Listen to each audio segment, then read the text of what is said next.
어떤 자매님이 목사님을 찾아왔습니다. 목사님, 제가 결혼한 지 조금 됐는데 저희 친정집은 일이 잘 안 되고 저희 시댁은 일들이 잘 돼서 번창합니다. 참 이상합니다. 저희 친정은 오랜 동안 신앙생활을 해왔고 또 나름대로 교회에서 헌신도 하고 충성도 하고 있는데 그렇지 못한 시댁은 잘 되고 저희 친정집은 점점 어려워 가는데 이게 어쩐 일입니까? 하고 이야기를 합니다. 목사님이 상담을 하면서 대답을 하십니다. 저는 자매님의 친정집도 시댁도 한 번도 본 적은 없습니다. 그러나 혹시 시댁은 사람들과 여러 가지 일들이 엉키게 되면 얼른 풀어버리고 용서하고 그렇게 살지는 않는지요. 반면에 친정은 사람들과의 그 관계들을 쉽게 풀어주지 못하고 또 하나님의 말씀 앞에서 얼른 상황을 이 태도를 바꾸어서 거기에 순종하고 있는 이러한 모습이 아닌지는 않는지 이 이야기를 하니까 그때서 자매님이 그 사실을 깨닫고 맞습니다 목사님 그래서 그렇군요 하고 깨닫더랍니다. 여러분 잠언 4장 23절에 가면 무릇 지킬 만한 것보다 더욱 네 마음을 지키라. 세상에 지킬 것이 많이 있다는 것이죠. 잘 되기 위해서 건강하게 살기 위해서 형통하기 위해서 또 무엇보다 영생 천국의 소망을 두고 살아가는 우리들이 지킬 것이 여러 가지가 있는데 그 중에 대표적인 것은 네 마음을 지키는 것이라. 왜냐하면 생명이 살고 죽는 것, 축복과 그렇지 않은 이러한 그 길들의 좌우가 우리의 마음에 있다고 이야기를 합니다. 생명의 근원이 우리의 마음에 있습니다. 오늘 말씀은 이 요한복음 2장에서 순종에 관하여 강조를 합니다.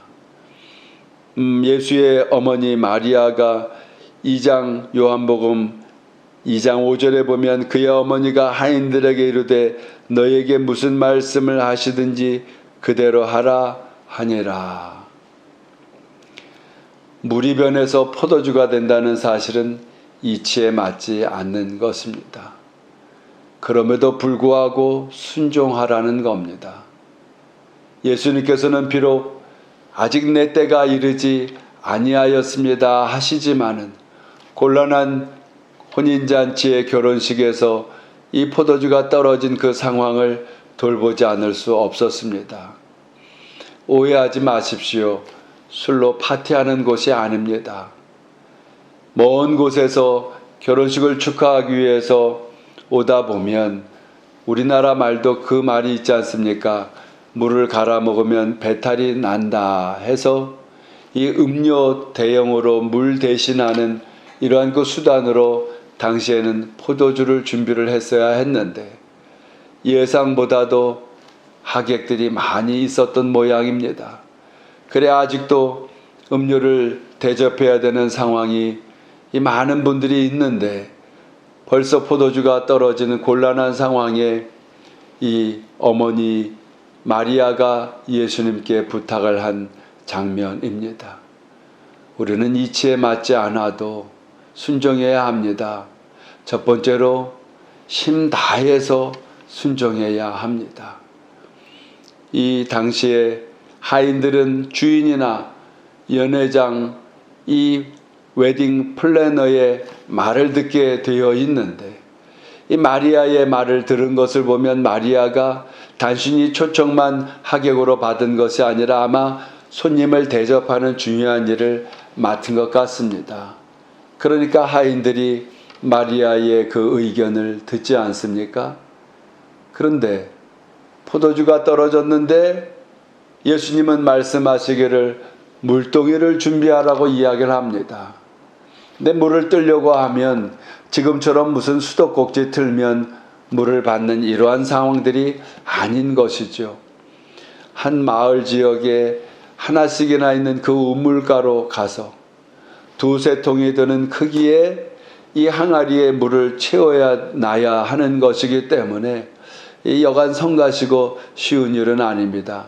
그리고 먼저는 왜 물을 떠오라고 하는지, 어디 남의 집에 가서 포도주를 빌려오라 하거나, 혹은 예수님께서 내가 아는 집에 좀 시간이 필요하긴 하지만 포도를 수확을 했으니 거기 가서 포도라도 갖고 와야 어떻게 좀 해볼 거 아니겠는가, 뭐 그런 것도 아니고 전혀 포도주와 상관없는 물을 떠오라는 것입니다. 그러나 힘써서 이 하인들이 순종을 합니다. 그 결과 물이 변해서 포도주가 되는 역사가 있게 됩니다. 둘째로는 자존심이 상해도 우리는 순종해야 합니다. 때로 하나님의 이런 영광을 위해서 우리가 복음을 증거할 때에는 여러 가지 마음 상하게 하는 일들이 있지요. 그럼에도 불구하고 하나님의 역사를 나타나기 위해서는, 그 결과가 열매를 맺게 하기 위해서는 우리는 순종이 먼저입니다. 자존심도 있습니다. 내 이성적으로 맞지 않습니다. 그럼에도 불구하고 순종하고 나면 사람의 말이 아니라 예수님의 말씀, 성경 66권의 이 말씀 앞에서 우리가 순종하고 나면 반드시 그 결과는 있게 되는 겁니다. 옛날에 어떤 임금님이 있었습니다. 임금님이 한 충성스러운 그 신하를 여러 사람들에게 보여주려고 밑빠진 독에 물을 부으라고 명령을 합니다. 밑빠진 독에 물을 부은다고 그 독이 채워지겠습니까? 많은. 그러나 이 충성스러운 신하는 임금님의 그 명령에만 초점을 맞추어서 충성스럽게 성실하게 밤이 낮이 되도록 그렇게 물을 갖다가 붓습니다. 마침내 독에는 물이 쌓아지지 않았지만은 그 우물물이 마르게 됐는데, 가만히 보니까 번쩍이는 것이 그 우물 밑바닥에 있는 것을 보아서 살펴보았더니 그게 황금덩어리 커다만 것이 있는 겁니다. 임금님께와 이 신하가 무릎을 꿇고, 임금님 죄송합니다. 잘못했습니다. 밑빠진 독에 그 독의 물을 채우지는 못했습니다. 그러나 여기 황금덩어리를 갖고 왔습니다. 우물 바닥에 있는 황금입니다.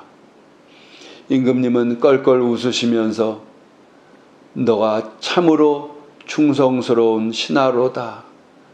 그 황금은 충성스러운 너를 위해서 준비된 것이다 했다는 이야기가 있습니다. 우리의 생각 이성적으로는, 우리의 심으로는 역부진 상황에, 또 자존심이 때로는 상하는 길들 속에서도 하나님께 순종이 먼저입니다. 아브라함은 이해할 수 없는 순종, 그 아들을 번제로 바치라고 하는 모리아산의 그 명령에 순종하여 믿음의 조상이 됩니다.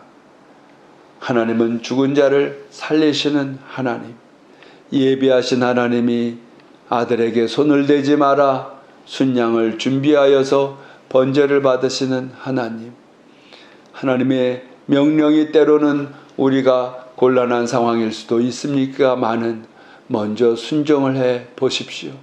나라와 의를 구하는 중심 속에 이 모든 것이 더하리라고 하시는 하나님의 놀라운 기적이 오늘도 저와 여러분의 걸음걸음에 넘쳐날 줄로 믿습니다.